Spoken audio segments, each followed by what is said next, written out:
Director Appelt. Here. Director Patrick. Patrick, present. Vice Chairman Metz. Here. And Chairman Booth. Here. Yes. We have a quorum and So, we can open the meeting. Thank you, Charity. First order of business is the consent agenda, which includes approval of the minutes from November 6, 2018, and the financial statement for the month ending November 30th of 2018. Any questions or comments on the consent agenda? Hearing none, is there a motion for approval? motion.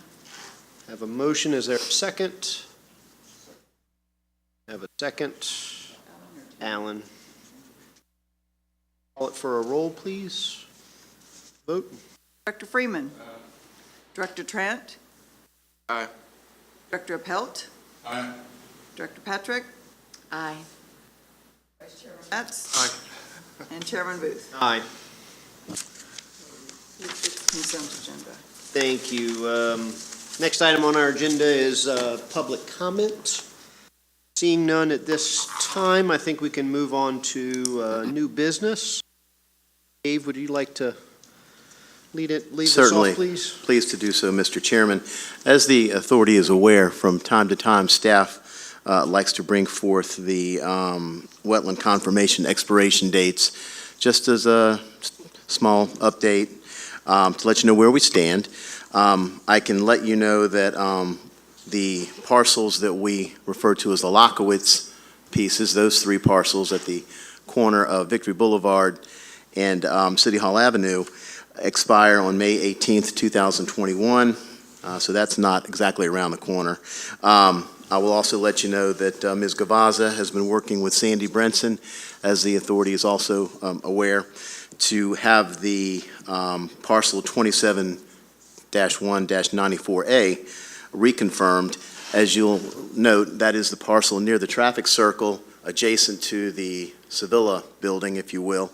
And good news has reached us from Sandy that the Corps has reconfirmed that, and we are anticipating a letter to that effect sometime very soon, which is why I put an estimate date for the next expiration of late 2023 or early 2024. So that is certainly good news. I would say the most, not pressing, but on the horizon, of course, is midsummer of next year, your 6-parcel assemblage across the street on Victory will be up July 22nd, 2019.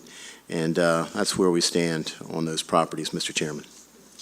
The second parcel number from the end of that list, I assume, is a type. You are absolutely correct, Counselor. I don't think we have anything that begins 188, so we'll take out one of those extra 8s.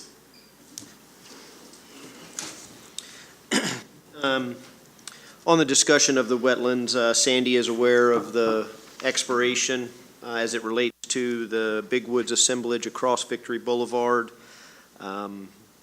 One of the preparatory measures that we've done in the past, particularly for that parcel, since we did do some preemptive clearing and grading and drainage improvements on that now 7-8 years ago, I guess, 5, 6, 7 years ago. We will try to coordinate a time that Sandy agrees is the right time to walk the property ahead of the scheduled reconfirmation of that and see if there's any minor grading or other exercises that need to be done there just in preparation for it. And that's kind of been discussed with Sandy and will probably be scheduled sometime in 2019 so that any of that work can be done before being called.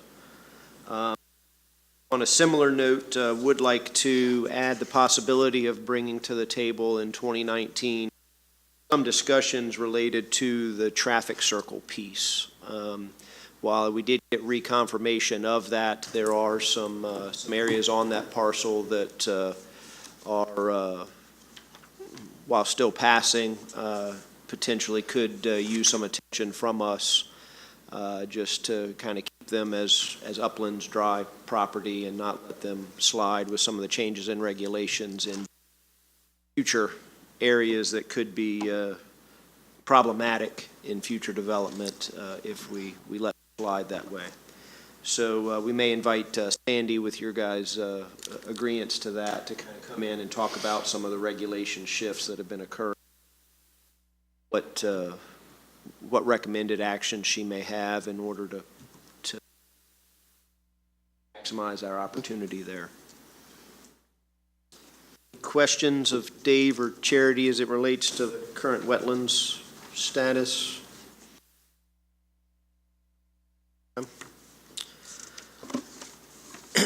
Unfinished business. The first item there is really related to kind of the EDA property pricing and kind of policy discussion. I guess I look to Henry and or Alan if there's been an ability to kind of have any further discussions or kind of what we need to do maybe to press that forward. Can we talk openly about the pricing, or is this? I think we can talk about the strategy towards it, but I don't know that we would need to physically set prices. And Yeah, well, we talked in concept of, what we're trying to do is make Charity's job easy. So we want to be able to have a number that can be quoted without getting all over. There's so many moving pieces, which site, how much acre. So it's very hard to just start quoting a number, especially when so we have a number that we want to play that'll just be a price per acre. But along with that, we have commentary, which I can basically saying our price is X per acre, but that is flexible depending on which site you're taking, how much acreage you're taking. So whenever you quote price, you have to also quote that concept with them. It keeps it simple, it keeps it in a box that is consistent for everyone.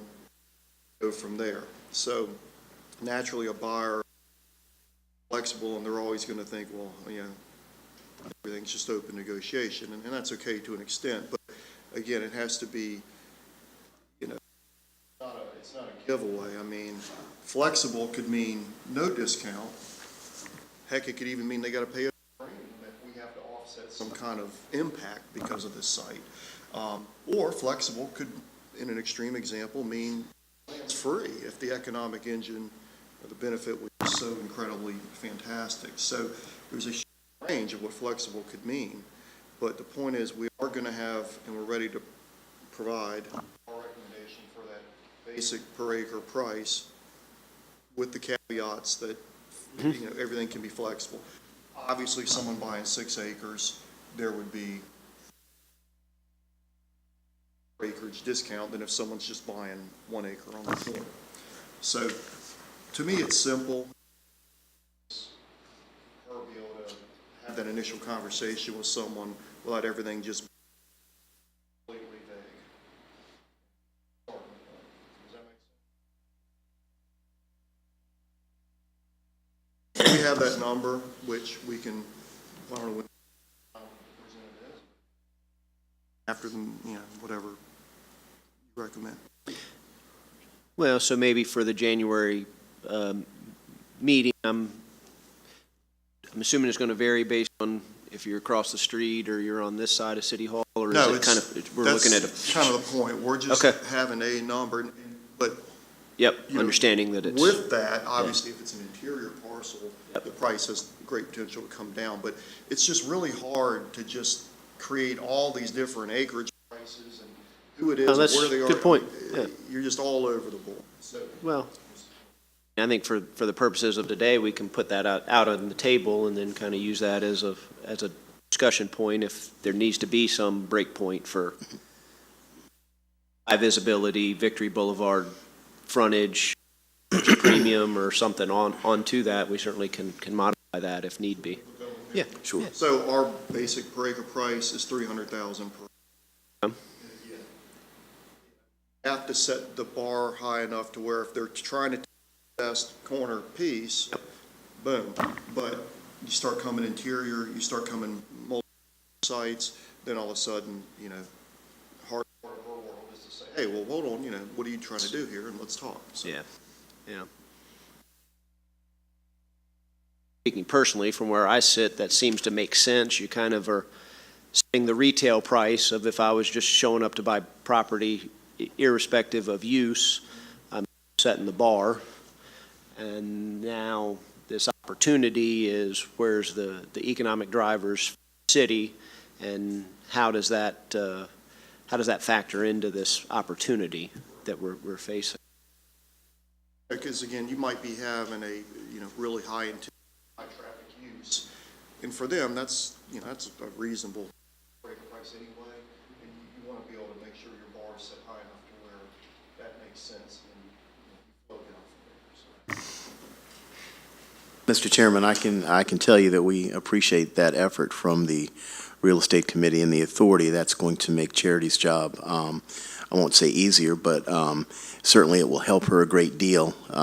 Having a number that, as Alan referenced, is at least a discussion starter. And then I would envision at that point, if and when there is the interest, the number is put forth for inquiries, and then at your discretion, we would bring interested prospects to the Real Estate Committee for further discussion. None of our contracts have development timetables built into them, do they? We have the flexibility to build anything into a contract because it's kind of a unique one-of event based on the opportunity at the end of the day. Yeah, I think you got to keep pretty fluid on that. It's hard to just have a standard set of parameters because it could be very simple, it could be complex and have zoning issues and the whole nine. Kind of exactly where my brain went was someone who's got to go through special use, other parameters that another by right use would not have to, would certainly alter a development calendar, timetable. I think certainly any deal that we put forward, we'd want to try to put a timetable of development because that's really where the economic opportunity shows back up to the city. But you can only tighten those strings, but so tight before someone says, hey, that's.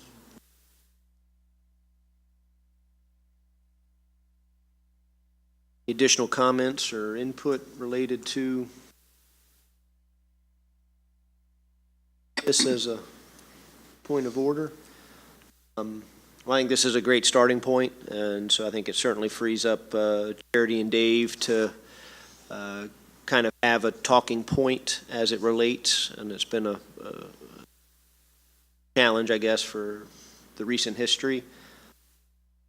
Our recommendation is we probably should revisit this probably at least twice a year, once every 6 months or something, just to see, hey, what type of inquiries have we had, and if we've gotten any feedback on this as a point of discussion, and are there changes in the marketplace out there that needs to be revisited, driving it upwards, downwards, or whatever the case may be, so that we're keeping current with that. Thank you.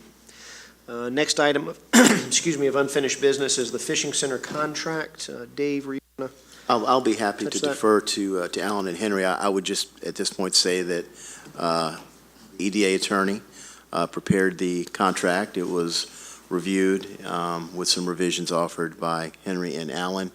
Subsequent to that, we provided the contract for Mr. Ike Martin's review, and it sits with him now. We'll be following up with Mr. Martin tomorrow.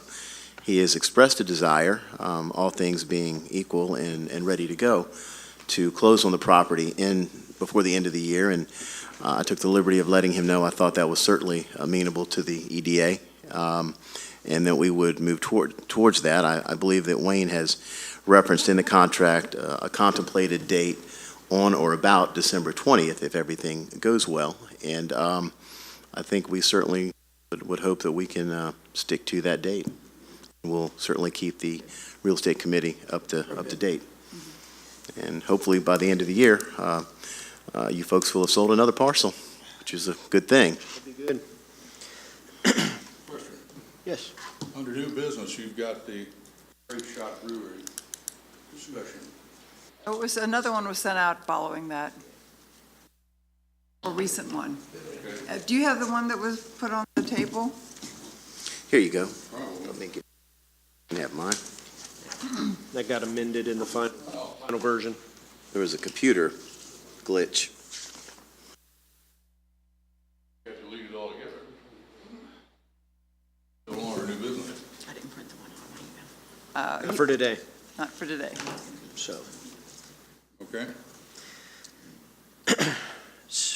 Next activity, staff activities, HREDA update. To report there, Charity? Well, we had decided, since the EDA has taken on the funding of HREA, that we'd put it on every month as a topic and just to keep everyone informed. And they had a meeting scheduled, but they've delayed it until next week. So there's not a lot of new information. There was a lot of information from the last meeting, and we did have it in the minute. I think after the December meeting, there should be additional. They delayed that meeting. There's not a lot of new.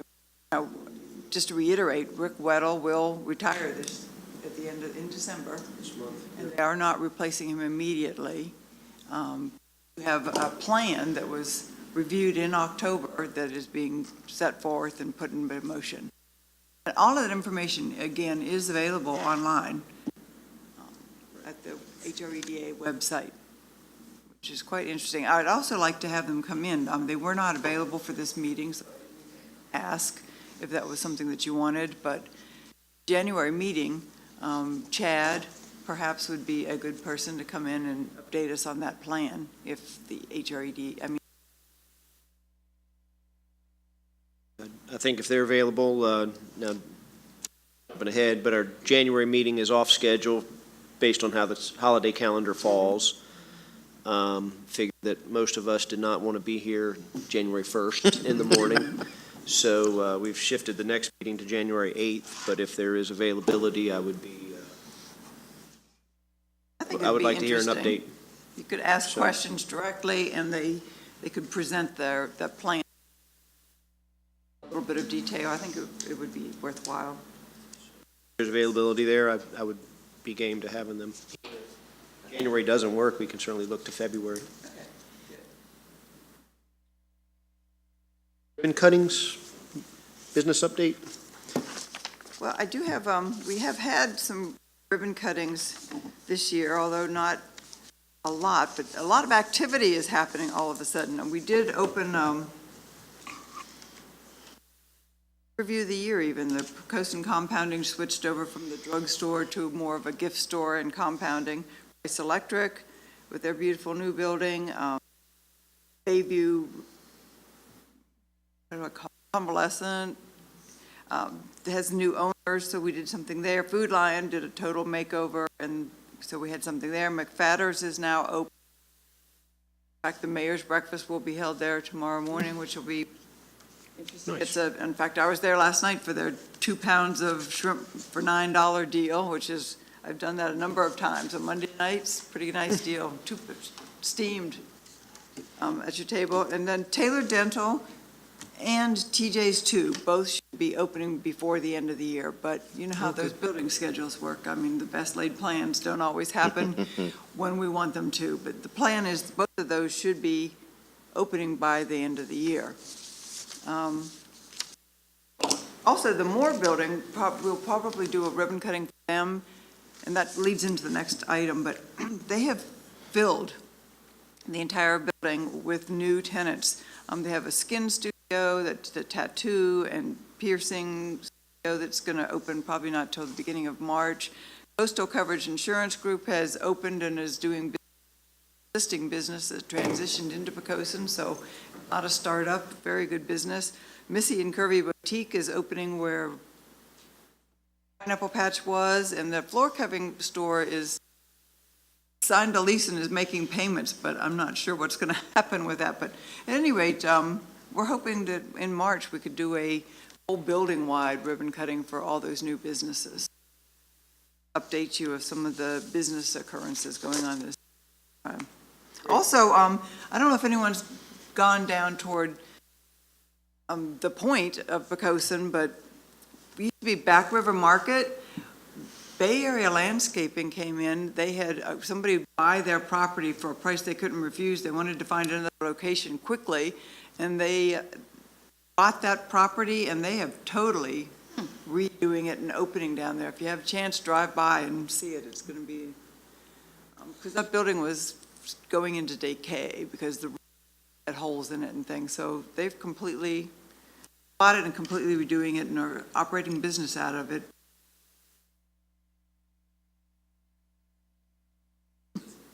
Bay Area Landscaping, and it's a 25-year-old business. Again, another relocation and existing business currently, doing a lot of Hampton. So they came to Poquoson. Yes. Very good.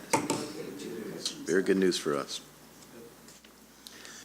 Dave? Yep, absolutely. Mr. Chairman, I just wanted to share with everyone that the Economic Development Office, working in coordination with the Recreation Office, are working to promote and increase awareness of all the great opportunities to do holiday activities in the city.